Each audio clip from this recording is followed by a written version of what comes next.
இந்த செய்தியை உங்களுக்காக வழங்குவது யூரோ குரூப் மலேசியா.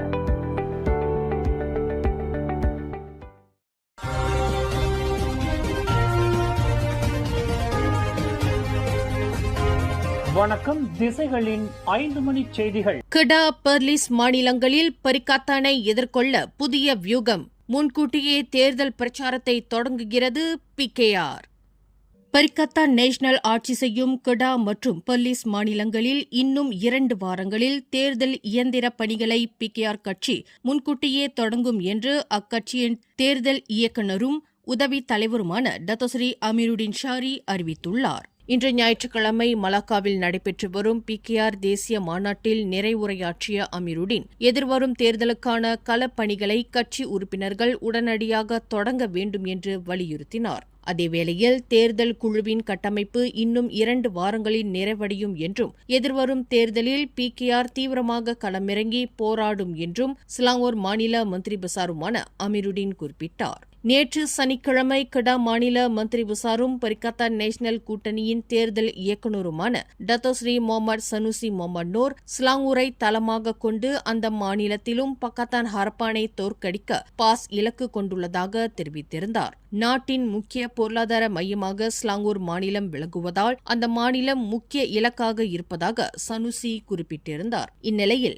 இந்த சவாலுக்கு பதிலளித்த அமீருடின் PKR தனது அரசியல் ஒருங்கிணைப்பின் இறுதி கட்டத்தில் இருப்பதாகவும் கட்சியின் இலக்குகள் தெளிவாக இருப்பதாகவும் தெரிவித்துள்ளார். தங்களுக்கு யாருடன் போட்டி, யாரை வீழ்த்த போராட வேண்டும் என்பதில் PKR மிக சரியாக பயணித்து வருவதாகவும் அமீருடின் நம்பிக்கை தெரிவித்துள்ளார். PKR கட்சியானது பல்வேறு துரோகங்களை எதிர்கொண்டாலும் தொடர்ந்து உறுதியுடன் நிலைத்து நிற்கும் என அக்கட்சியின் மகளிர் பிரிவு தலைவி ஃபட்லினா சிடேக் தெரிவித்துள்ளார். இன்று ஞாயிற்றுக்கிழமை மலாக்காவில் நடைபெற்று வரும் PKR தேசிய மாநாட்டில் நிபோங் தபால் நாடாளுமன்ற உறுப்பினருமான ஃபட்லினா உரையாற்றுகையில் ஒற்றுமை அரசாங்கத்தில் இடம்பெற்றுள்ள போதிலும் அதனை பலவீனப்படுத்தும் வகையில் செயல்படுபவர்களை கடுமையாக விமர்சித்தார். தங்களை சுற்றி நடக்கும் பல்வேறு துரோகங்களை சுட்டிக்காட்டிய ஃபட்லினா PKR இதைவிட மோசமான துரோகங்களை ஏற்கனவே சந்தித்துள்ளதாக தெரிவித்துள்ளார். 2020ஆம் ஆண்டு அப்போதைய பக்காத்தான் ஹரப்பான் அரசாங்கத்தின் வீழ்ச்சிக்கு வழிவகுத்த முன்னாள் PKR நாடாளுமன்ற உறுப்பினர்களின் கட்சி தாவலை அவர் நினைவு கூர்ந்தார். அதேவேளையில் வெளியில் எத்தகைய அரசியல் நகர்வுகள் நடந்தாலும் அதை எதிர்கொள்வோம் என்றும் தங்களது பாதையில் எத்தகைய தடைகள் வைக்கப்பட்டாலும் அவற்றை முறியடிப்போம் என்றும் ஃபட்லினா உறுதியாக தெரிவித்துள்ளார். மேலும் PKR கட்சியின் எதிர்கால வலிமை கூட்டணி அரசியலில் யார் தங்களுடன் இருக்கிறார்கள் என்பதை காட்டிலும் கட்சிக்காக தொடர்ந்து களத்தில் உழைக்கும் உறுப்பினர்களின் அர்ப்பணிப்பில்தான் உள்ளது என்றும் ஃபட்லினா வலியுறுத்தியுள்ளார். சமீபத்திய மாநில தேர்தல் முடிவுகளை அடிப்படையாக கொண்டு ஜாசேகா தனது எதிர்கால பாதையை மறுபரிசீலனை செய்து நாட்டின் மாறிவரும் அரசியல் சூழலுக்கு ஏற்ப தன்னை நிலைநிறுத்திக் கொள்ள வேண்டும் என்று அக்கட்சியின் தேசிய தலைவர் கோபிந்த் சிங் டியோ வலியுறுத்தியுள்ளார். பிரதமர் டத்தோஸ்ரீ அன்வார் இப்ராஹிம் தலைமையிலான ஒற்றுமை அரசாங்கத்தில் கடந்த 3.5 ஆண்டுகளாக இடம்பெற்றுள்ள நிலையில் கட்சியின் சாதனைகள் மற்றும் குறைபாடுகளை மதிப்பீடு செய்ய வேண்டிய நேரம் இது என்றும் அவர் குறிப்பிட்டுள்ளார். மேலும் தேர்தல் வாக்குறுதிகளை விட கூட்டணி கட்சிகளின் ஒருமித்த ஆதரவை பெறக்கூடிய சீர்திருத்தங்களுக்கே முன்னுரிமை அளிக்க வேண்டும் என்று புத்ராஜயா அனைத்துலக மாநாட்டு மையத்தில் இன்று தொடங்கிய ஜாசிகா தேசிய மாநாட்டில் கோபிந்த் சிங் தெரிவித்துள்ளார். மேலும் சுஷ்மா, அமைதி பேரணி சட்டம் உள்ளிட்ட முக்கிய சட்டங்களில் திருத்தம் செய்வது, சட்டத்துறை தலைவர் அலுவலகம் மற்றும் அரசு தரப்பு வழக்கறிஞர்களின் அதிகாரங்களை பிரிப்பது, பிரதமர் பதவிக்காலத்தை 2 தவணைகளாக வரையறுப்பது உள்ளிட்ட சீர்திருத்தங்களை விவாதிக்க நாடாளுமன்றத்தின் சிறப்பு அமர்வை கூட்ட வேண்டும் என்றும் கோபிந்த் சிங் முன்மொழிந்துள்ளார். இதனிடையே மக்களின் பொருளாதார சுமையை குறைக்க அரசாங்கம் நடவடிக்கை எடுக்க வேண்டும் என்றும் வெளிநாட்டு முதலீடுகளை ஈர்க்க அரசியல் நிலைத்தன்மை அவசியம் என்றும் அவர் வலியுறுத்தியுள்ளார். இந்நிலையில் ஜாசேகா கட்சியானது ஒற்றுமை அரசாங்க கூட்டணியில் தொடர்வதா அல்லது விலகுவதா என்பது குறித்த தீர்மானத்தை 4264 பிரதிநிதிகள் ரகசிய வாக்கெடுப்பு மூலம் இன்று முடிவு செய்ய உள்ளனர் என்பது குறிப்பிடத்தக்கது. மாநில தேர்தலில் பின்னடைவுகளை சந்தித்தாலும் அனைத்து இன மக்களின் ஆதரவை பெறும் தனது இலக்கை ஜாசெகா ஒருபோதும் கைவிடாது என்று அக்கட்சியின் பொதுச் செயலாளர் ஆந்தனி லாக் தெரிவித்துள்ளார். ஜாசெகா தொடங்கிய காலம் முதலே இன அரசியலின் தடையை தாண்டுவது கட்சிக்கு பெரும் சவாலாக இருந்து வருவதாக கூறிய அவர், ஜாசெகா ஒரு குறிப்பிட்ட இனத்தை மட்டுமே பிரதிநிதித்துவப்படுத்தும் கட்சி என்ற குற்றச்சாட்டை தொடர்ந்து எதிர்கொண்டு வருவதாகவும் குறிப்பிட்டுள்ளார். 1970களில் இருந்து இன்று வரை இன அரசியலின் சுவரை உடைத்து அனைத்து மக்களிடமும் சென்றடைவதே எங்களது சவாலாக இருந்து வருகிறது என்று புத்ராஜயா அனைத்துலக மாநாட்டு மையத்தில் இன்று தொடங்கிய கட்சியின் தேசிய மாநாட்டில் உரையாற்றிய ஆந்தனி லாக் தெரிவித்துள்ளார். இதனிடையே நேற்று ஜாசெகா கட்சியின் மூத்த தலைவர் லிம் கிட்சியாங்கின் வாழ்க்கை மற்றும் தியாகங்களை சித்தரிக்கும் நாடகத்தை பார்த்ததாகவும் அது தன்னை பெரிதும் ஊக்கப்படுத்தியதாகவும் அவர் விவரித்துள்ளார். 1970களில் உள்நாட்டு பாதுகாப்பு சட்டத்தின் கீழ் தடுப்பு காவலில் வைக்கப்பட்டிருந்த லிம் கிட்சியாங் விடுதலையான பின்னர் அப்போதைய மாசிசா தலைவர் ஒருவர் ஜாசெகாவை கலைத்துவிட்டு மாசிசாவில் இணைந்து அரசாங்கத்தில் சீனர்களின் பிரதிநிதித்துவத்தை வலுப்படுத்துமாறு கேட்டுக் கொண்டதாக அவர் குறிப்பிட்டார்.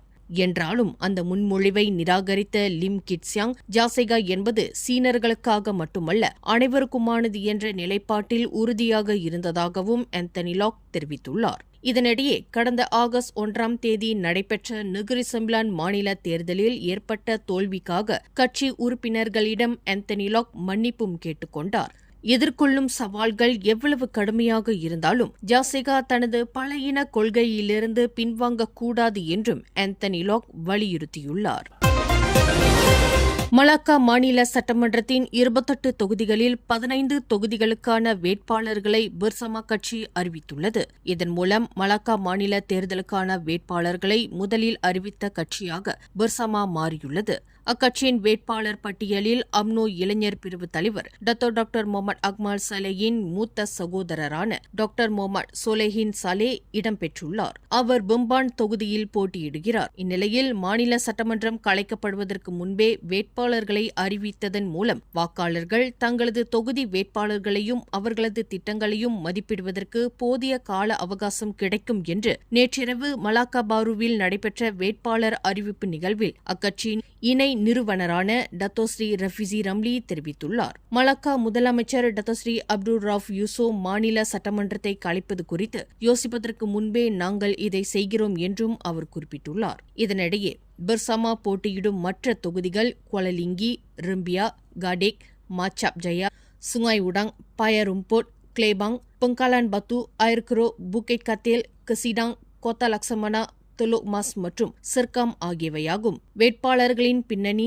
திறன் மற்றும் திட்டங்களை வாக்காளர்கள் ஆராயவும், உள்ளூர் மக்களுடன் உறவுகளை உருவாக்கவும், தொகுதிகளின் பிரச்சினைகளை புரிந்து கொள்ளவும் இந்த முன்கூட்டியே அறிவிப்பு உதவும் என்று ரஃபிசி ரம்லி தெரிவித்துள்ளார். இதனிடையே மலாக்கா வாக்காளர்களுக்காக தனிப்பட்ட தேர்தல் அறிக்கை மற்றும் கொள்கை முன்மொழிவுகளை தயாரிக்கும் பணியில் கட்சியின் குழு ஈடுபட்டுள்ளதாகவும் அவர் கூறியுள்ளார்.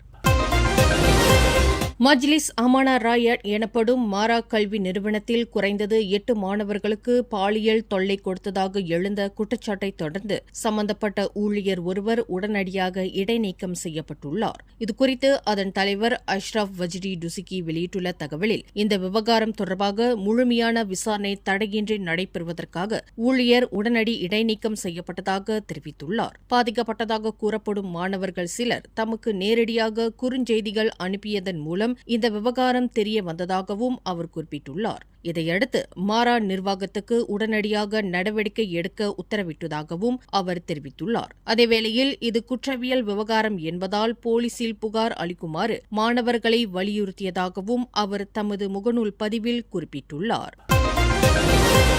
முன்னாள் பாலெங் நாடாளுமன்ற உறுப்பினரும் தபோங் ஹஜி வாரிய தலைவருமான அப்துல் அசீஸ் அப்துல் ரஹீம் கைது செய்யப்பட்டதாக சமூக ஊடகங்களில் வெளியான தகவலை அவரது மகன் கைருல் அஸ்மான் மறுத்துள்ளார். தனது தந்தை நேற்றிரவு SPRM அதிகாரிகளால் கைது செய்யப்பட்டதாக வெளியான தகவல்கள் உண்மையல்ல என்றும் அவர் தற்போது வீட்டில் ஓய்வெடுத்து வருவதாகவும் கைருல் அஸ்மான் இன்று தமது முகநூல் பதிவில் தெரிவித்துள்ளார். அதேவேளையில் தபோங் ஹஜி அரச விசாரணை ஆணைய அறிக்கையின் அடிப்படையில் தனது தந்தையிடம் ஏதேனும் விசாரணை நடத்தப்பட்டால் அது முழு வெளிப்படைத்தன்மையுடன் நடைபெறும் என தான் நம்புவதாகவும் அவர் குறிப்பிட்டுள்ளார். இதனிடையே கடந்த ஜூலை 29ஆம் தேதி வெளியிடப்பட்ட தபோஹஜி அரசு விசாரணை ஆணைய அறிக்கை தொடர்பில் முழுமையாக ஒத்துழைக்க தயாராக இருப்பதாக அப்துல் அசீஸ் ஏற்கனவே தெரிவித்திருந்தார். அதேவேளையில் கடந்த செவ்வாய்க்கிழமை தபோஹஜி அறிக்கை விவகாரம் தொடர்பாக நாடாளுமன்றத்தில் சிறப்பு அமர்வு நடைபெற்றது குறிப்பிடத்தக்கது. இந்தோனேசியாவின் புளோரஸ் தீவில் நேற்று நள்ளிரவு ஏற்பட்ட 7.7 ரிக்டர் நிலநடுக்கத்தில் 50க்கும் மேற்பட்டோர் உயிரிழந்தனர். மேலும் பலர் காயமடைந்துள்ளதாகவும் சுமார் 5000 பேர் வீடுகளை விட்டு வெளியேறியுள்ளதாக தகவல்கள் கூறுகின்றன.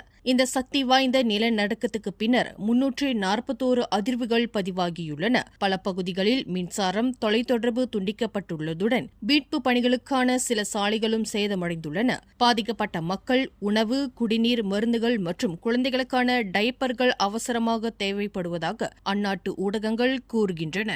மேலும் செய்திகளை தெரிந்து கொள்ள கீழே இருக்கும் பெல் பட்டனை அழுத்துங்கள். உங்கள் மகிழ்ச்சியை வெளிப்படுத்த லைக் மற்றும் ஷேர் செய்யுங்கள். தொடர்ந்து திசைகளோடு இணைந்திருக்க சப்ஸ்கிரைப் செய்யுங்கள்.